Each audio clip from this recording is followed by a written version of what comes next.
Assalamualaikum warahmatullahi wabarakatuh. Innal hamdalillah nahmaduhu wa nasta'inuhu wa nastaghfiruh wa na'udzu billahi min syururi anfusina wa min sayyiati a'malina. May yahdihillahu fala mudhillalah wa may yudhlil fala hadiyalah. Asyhadu an la ilaha illallah wahdahu la syarikalah wa asyhadu anna Muhammadan abduhu wa rasuluh la nabiyya ba'dah, amma ba'du.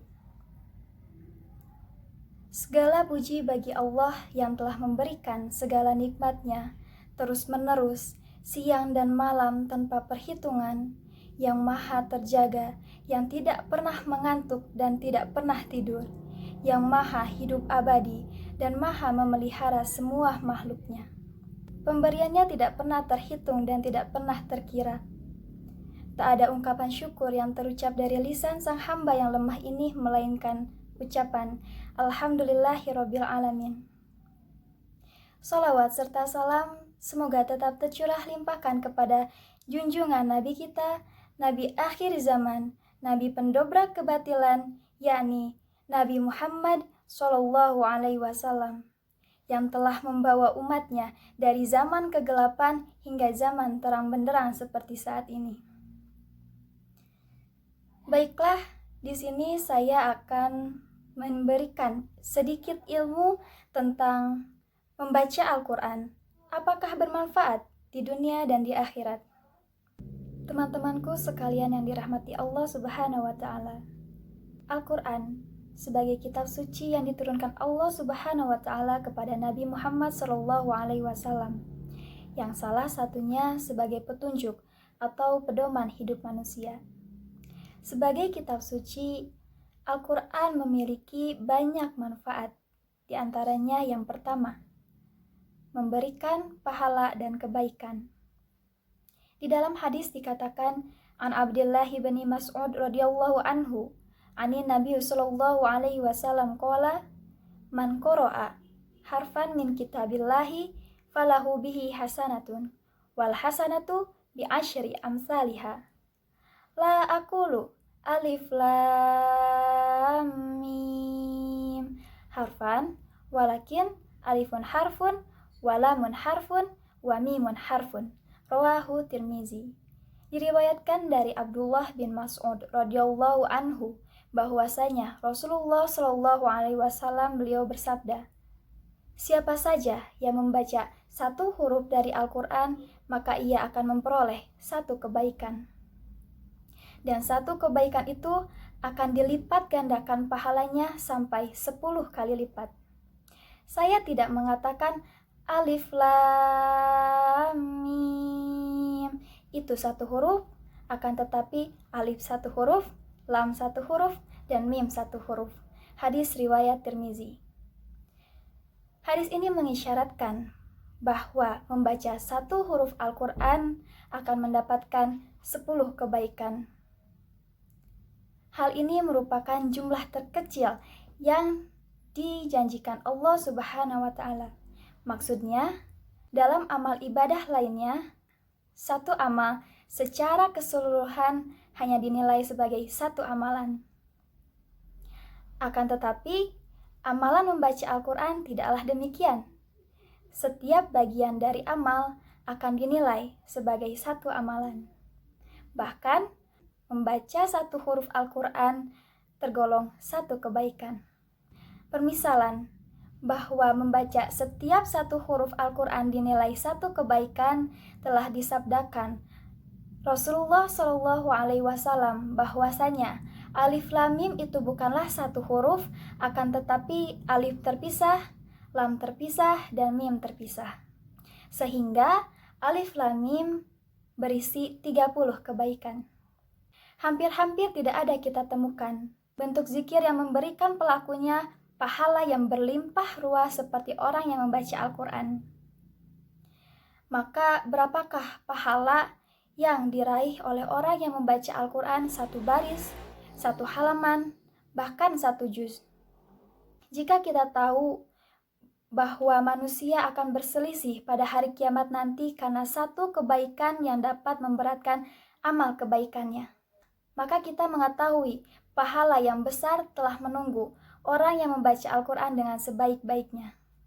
Jika kita bandingkan keadaan seorang mahasiswa yang menghabiskan waktunya sampai berpuluh-puluh jam hanya sekedar untuk membaca buku panduan wajib, dan bahkan baru selesai dalam waktu berhari-hari dan berminggu-minggu, lalu ia mengulang-ulang kembali apa yang telah dia baca, kemudian meringkasnya, lalu ia mengoreksinya. Mungkin saja ia telah hafal sebagian dari buku itu di luar kepala, karena ingin mendapatkan prestasi yang memuaskan. Dan tidak lebih adalah bagian dari kesuksesan dalam urusan duniawi. Tidak menutup kemungkinan dia akan gagal sesudahnya. Bukankah merupakan suatu bentuk kebodohan dan kepicikan berpikir jika seorang muslim ingin berpaling dari membaca Al-Quran yang agung ini, padahal di dalamnya banyak sekali kebaikan dan keberkahan untuk kehidupan duniawi dan ukhrawi, yang pahalanya sudah tersimpan dan tercatat di sisi Rabb semesta alam. Yang kedua, meninggikan derajat pembacanya. Di dalam hadis dikatakan, An Umar radhiyallahu anhu qala Rasulullah sallallahu alaihi wasallam, innallaha yarfa'u bihadzal kitabi aqwaman wa yadha'u bihi akharina. Rawahu Muslim, Ahmad, wa Ibnu Majah, wa Ad-Darimi. Diriwayatkan dari Umar bin Khattab radhiyallahu anhu, dia berkata, Rasulullah Shallallahu alaihi wasallam beliau bersabda, sesungguhnya Allah mengangkat dengan Alkitab ini beberapa kaum dan merendahkan beberapa kaum dengannya pula. Hadis riwayat Muslim, Ahmad, Ibnu Majah, dan Ad-Darimi. Hadis ini menjelaskan tentang orang yang membaca Al-Quran dan mengamalkannya, Allah akan meninggikan derajatnya di dunia dan akhirat. Dan orang atau kaum yang ditinggikan derajatnya oleh Allah Subhanahu wa Ta'ala adalah mereka yang tidak hanya sekedar membaca Al-Quran, akan tetapi juga mengamalkannya dan menjadikan Al-Quran sebagai landasan dan sumber hukum. Rasulullah Shallallahu alaihi wasallam bersabda, akan muncul kori-kori yang munafik dari kalangan umat ini. Apa yang dimaksud dengan kori-kori yang munafik di dalam hadis tersebut? Menurut sebagian ulama mengatakan ada seseorang yang ketika ia mulai membaca Al-Quran, maka malaikat pun mulai memohonkan rahmat untuknya dan terus berdoa sampai ia selesai membaca Al-Quran.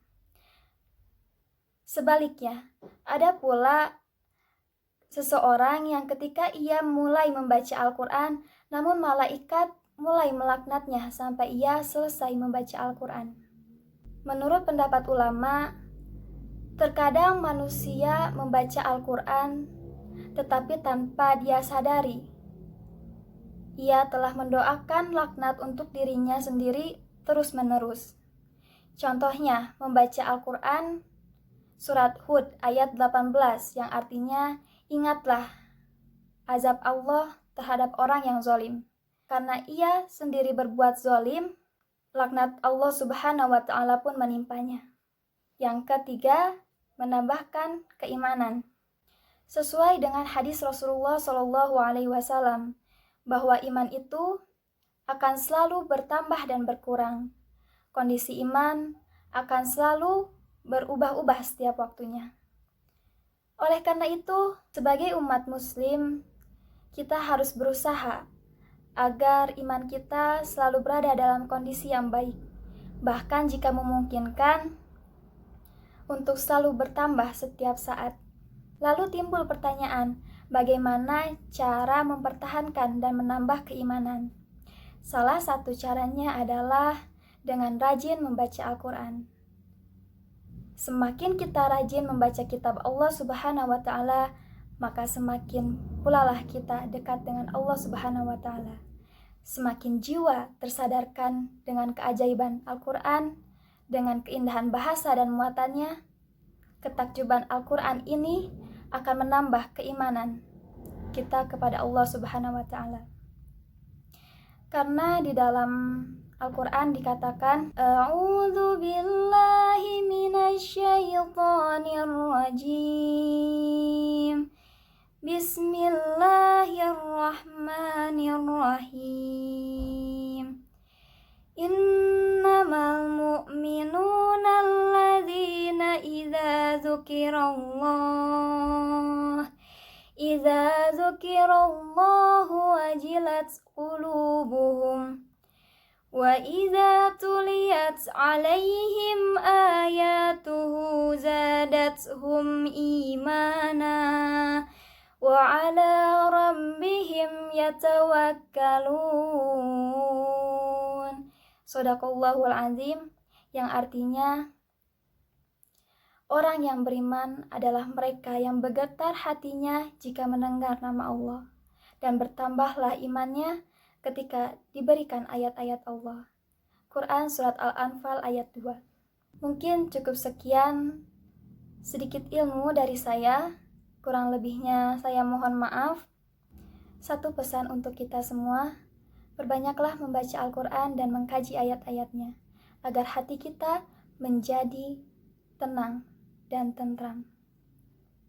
Karena di dalam hadis dikatakan, An Utsman bin Affan radhiyallahu anhu, anin Nabi sallallahu alaihi wasallam qala, khairukum man ta'allamal Qur'an wa 'allamahu. Rawahu Bukhari. Diriwayatkan dari Utsman bin Affan radhiyallahu anhu, dari Nabi sallallahu alaihi wasallam, beliau bersabda, sebaik-baik kalian adalah yang mempelajari dan mengajarkannya. Hadis riwayat Bukhari. Maka dari itu, kita sebagai hamba Allah Subhanahu wa Ta'ala yang beriman, agar selalu mempelajari Al-Quran dan mengajarkan apa-apa yang kita peroleh dari mempelajari Al-Quran dalam kehidupan sehari-hari. Wabillahi taufiq wal hidayah, waridho wal inayah. Wassalamualaikum warahmatullahi wabarakatuh.